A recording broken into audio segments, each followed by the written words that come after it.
Muy buena tarde, doctor Navarro. ¿Cómo me le va el día de hoy? Sea ¿cómo le va? Un gusto saludarlos a todos y a todos ustedes. Bueno, doctor Navarro, primero que todo, muchísimas gracias por sacar tiempo para nosotros, porque pues sabemos que está muy ocupado.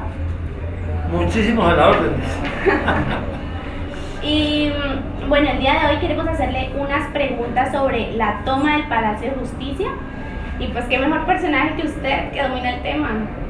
Con mucho gusto, a ver, pregunte. Bueno, entonces empecemos hablando del M-19. ¿Qué tipo de guerrilla era el M-19 a comparación de las demás? Era una guerrilla nacionalista, una guerrilla que no era marxista, era una guerrilla que nació de un fraude electoral. El M-19 viene del 19 de abril de 1970, cuando hubo un fraude contra el general Rojas Pinilla. Y nosotros dijimos, si a un general retirado no le respetan el resultado electoral, ganó la elección presidencial y se la robaron. A las 10 de la noche iba ganando y al otro día amaneció perdiendo, y ya han escrito libros. Funcionarios del gobierno de esa época y cómo fue el fraude. Entonces, nació de un fraude electoral. Era una guerrilla que se definía como la democracia en armas, una defensa de la democracia. Y fue una guerrilla que además fue la primera que vio la necesidad de firmar la paz. Fuimos los primeros que firmamos la paz en América Latina, antes de los países de Centroamérica, antes de cualquier otro movimiento en este continente en la era contemporánea. Entonces, es una guerrilla, digamos, distinta de las actuales. Menos campesina, más democrática, menos ortodoxa, más nacionalista de verdad, porque el símbolo ahora lo han acogido muchos otros, pero en esa época Bolívar era el símbolo del Partido Conservador, nosotros lo adoptamos, y lo más importante que se hizo a nivel simbólico fue tener la espada de Bolívar. Cuando uno lo cogía y lo detenían antes de pegar el primer coscorrón, le preguntaban ¿dónde está la espada de Bolívar? Era un símbolo poderoso. Ahora la espada de Bolívar, claro, la devolvimos cuando firmamos la paz y debe estar en el Banco de la República, pero en aquel tiempo fue, digamos, una cosa muy importante, que no teníamos vínculos con los polos del socialismo internacional, sino que éramos una guerrilla colombiana nacionalista. Sabemos y tenemos claro que el M-19, quienes formaban el M-19 eran pues estudiantes, maestros, académicos, personas estudiadas en general. ¿En qué momento el M-19 pasa de ser un grupo ideológico a ser un grupo armado? Desde el principio, es decir, el grupo del M-19 tomó el camino de la rebelión armada en 1974, después del fraude del 70, porque en esa época estábamos convencidos, muchos colombianos, que si no se podían resolver los problemas de política en el país por vías institucionales, había que hacerlo con el lanzamiento armado. Así se había hecho muchas veces en la historia de Colombia antes, eso no nos lo inventamos nosotros, ni las FARC. En el último alzamiento armado grande fue el del Partido Liberal contra el Partido Conservador de 1948, duró 9 años, el periodo que se llamó de la violencia en Colombia, y hubo guerrillas en todo el país. De verdad que eso era un método bastante usado, tan usado era que a mí me juzgaron un consejo verbal de guerra en 1980 y me impusieron, porque estábamos en estado de sitio, 9 años por rebelión con jurisdicción y mando. Así se llamaba el delito, rebelión con jurisdicción y mando. Levantaron el estado de sitio en 1982, yo llevaba 2 años preso. ¿Y saben cuánto era la pena máxima en el código penal vigente en esa época? 6 meses de prisión. Si entonces por alzarse en armas la pena era 6 meses de prisión, eso era prácticamente un derecho en la historia de Colombia. Entonces eso fue lo que hicimos nosotros. O sea, fuimos una guerrilla armada desde el principio, con ideología. Independencia nacional, democracia económica y política y justicia social. Esos eran los 3 ejes del programa del M-19.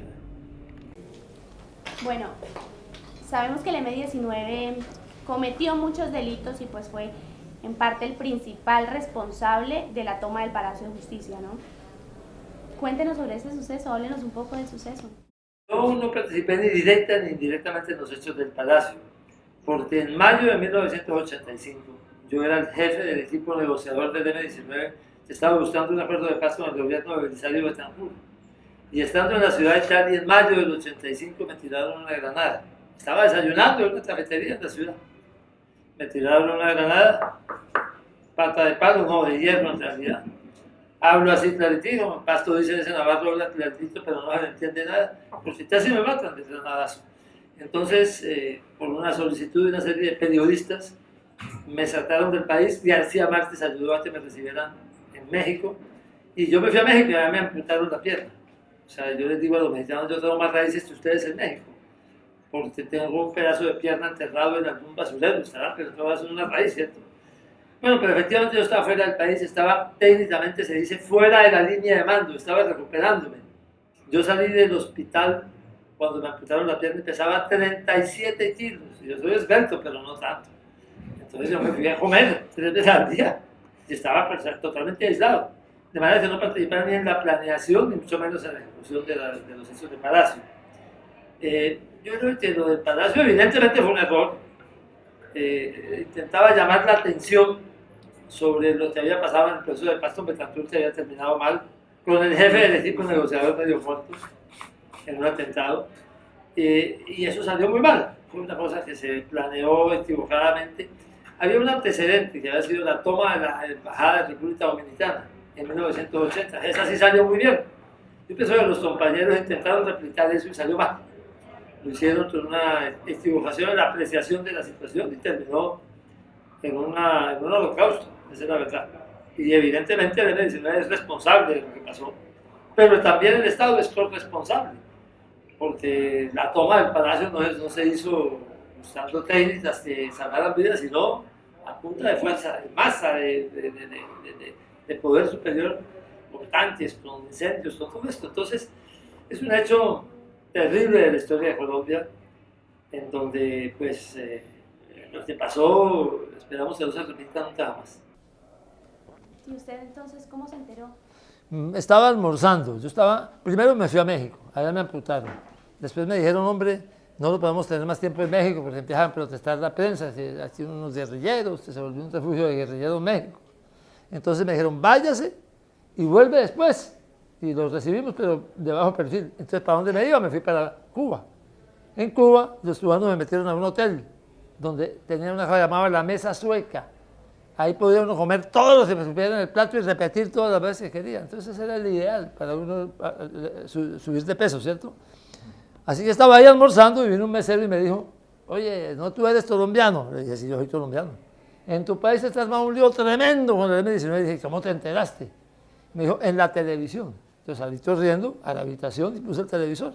Ahí me enteré, porque estaban pasando como a la 1:30 de la tarde o algo así, un tanque entrando al Palacio de Justicia. En ese momento me enteré de lo del Palacio. Antes no tenía la menor idea de nada, porque hacía eso, recuerden que a mí me dieron en mayo, y eso fue en noviembre, o sea, que hacía como 6 meses antes, yo estaba por fuera de toda responsabilidad y además estaba en plena recuperación. Bueno, en su opinión, ¿usted por qué piensa que la justicia en Colombia es tan lenta? O sea,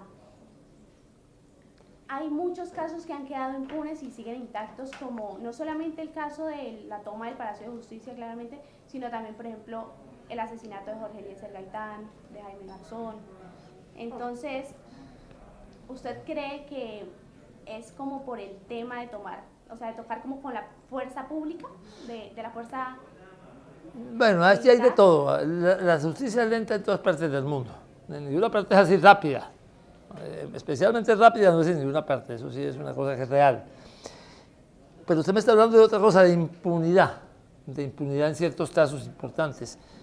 Evidentemente, eso, hay casos como el de Jorge Eliezer Gaitán que nos quedamos sin saber quiénes fueron los autores intelectuales. Jaime Garzón medio sabemos, ahora se está sabiendo más que antes sobre los magnicidios. Luis Carlos Galán, más o menos, en este momento está en juicio el general Maza Márquez, el general que era el director del DAS, porque el DAS participó en la muerte de Luis Carlos Galán, como participó en la muerte de Bernardo Jaramillo, como participó en la muerte de Carlos Pizarro, en ese 1989-1990. Pero en lo del Palacio sucedió una cosa que es curiosamente como lo contrario. A los que miembros del M-19 que fueron juzgados o estaban en juicio y no habían sido condenados todavía, hubo un archivo de los procesos como parte de los acuerdos de paz. en los acuerdos de paz que se firmaron, se archivaron los procesos. Y a los militares no les archivaron los procesos, porque los militares no consideraron que tenían nada que temer. Ellos no tenían, ellos eran el Estado y por qué iban a igualarse con los guerrilleros. Y los procesos siguieron. Y entonces el efecto neto hoy es que los miembros del M-19, aunque los que tomaron el palacio o participaron como autores intelectuales, están prácticamente todos muertos, o están libres, mientras los militares que participaron en esa operación están presos, porque los procesos judiciales sí siguieron. El coronel Plazas Vega, que fue el jefe de los tanques que entraron al palacio, pues está preso en alguna unidad militar en este momento.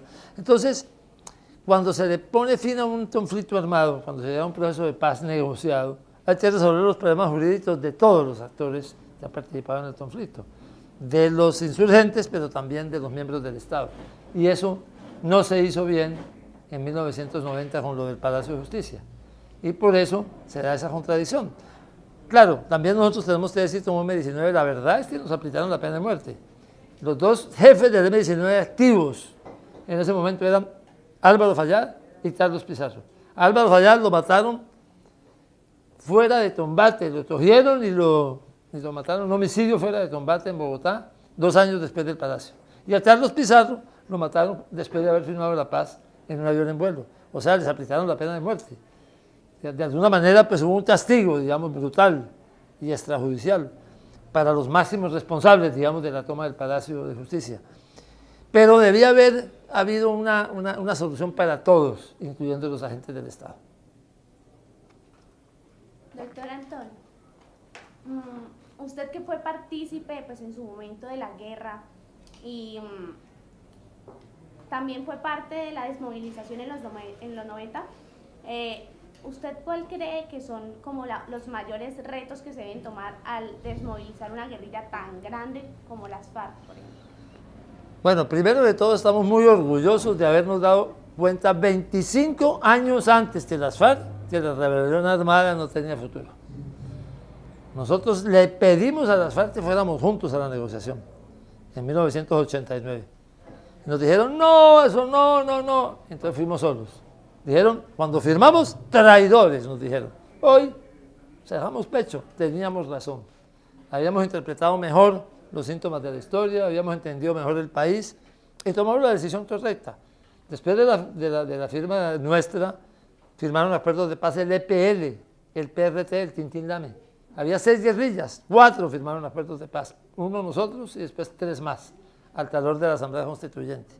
Hoy están negociando con las FARC, esperamos que con el ELN también lo hagan, y se pondría fin al último conflicto armado del hemisferio occidental, que es el conflicto armado colombiano, el último que queda en el hemisferio occidental. ¿Qué hay que considerar en la firma de las FARC? Lo más importante, hay que ocupar el territorio, hay que lograr una presencia integral del Estado en el territorio de donde salen las guerrillas. En estos 25 años, de cada zona donde sale un grupo armado, otro grupo armado ocupa el espacio del que salió.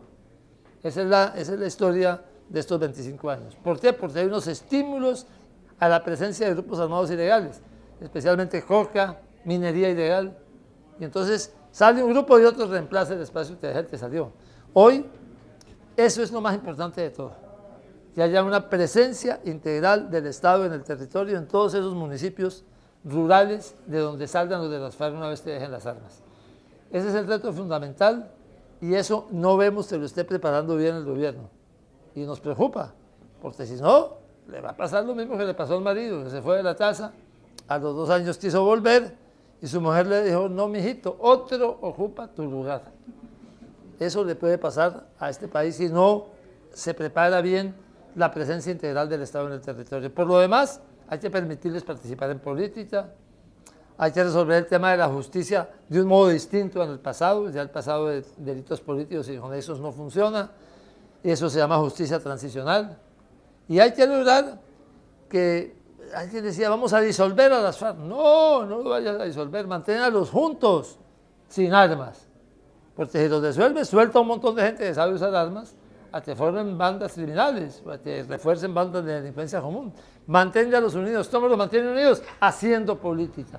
Hacer política es fundamental hasta para que se mantengan cohesionados los miembros de las FARC en el postconflicto. Obviamente hay que darles unos ingresos legales, hay que ayudar a que estudien. Del programa de reinserción del M-19 y del EPL y de estas organizaciones que les mencioné, lo más eficaz ha sido la educación que les han dado, educación para adultos.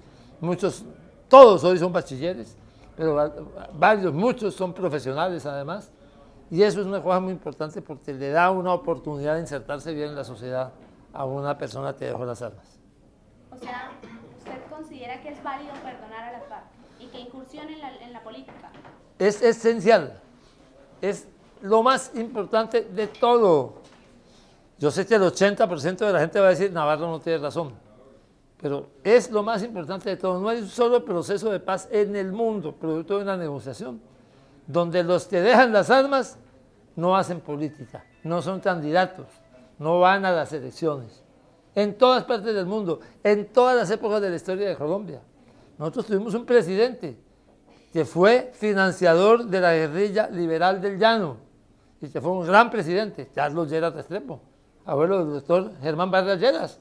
Y él fue financiador de la guerrilla liberal del Llano y fue después presidente. Y tuvimos un miembro de la Asamblea Constituyente destacadísimo, que fue del otro lado conservador, Álvaro Gómez Hurtado, hijo de Laureano Gómez, y fue elegido presidente con Serpa y conmigo de la Asamblea Constituyente. La participación en política es un elemento fundamental. Si no pueden participar en política los jefes, con las excepciones que sean necesarias, pero que sean excepciones, no es que todos, como se dice ahora, los máximos responsables, todos deben quedar inhabilitados, no hay negociación posible. Bueno, finalmente, una duda.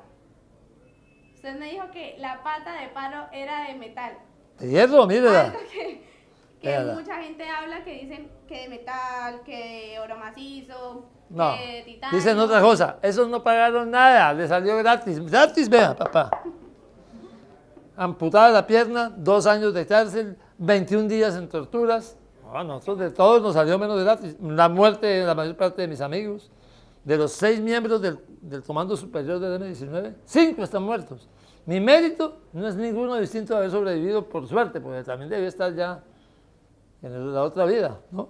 Porque, imagínense, una granada, me metí por el túnel de la muerte, Sardina. Estrictamente, pero ya no le tengo miedo a la muerte. Porque una vez pasa uno el umbral de la angustia inicial, ya después eso es plácido, tranquilo, chévere. La muerte ya después de pasar un primer eslabón no es mala. No le tengamos miedo. Claro, es que me gusta tanto la vida, que por eso no me quiero morir todavía, pero sí pagamos una factura. Y esto es una demostración, vea. Ahora ando con muletas, porque anduve como 25 años sin que me doliera la pierna y ahora me está doliendo. ¿Quién sabe por qué? Dicen que se lesionó un músculo, ¿quién sabe? Pero sí pagamos, y pagamos duro. Y perdonamos también a los que nos agredieron. Y creemos que los colombianos nos podemos reconciliar. Y la reconciliación sería una enorme posibilidad en este país si queremos sacar adelante esta Colombia y hacerla del tamaño de nuestros más grandes sueños. Eso es lo que queremos. Una Colombia donde valga la pena que nuestros hijos vivan. Muchísimas gracias, doctora.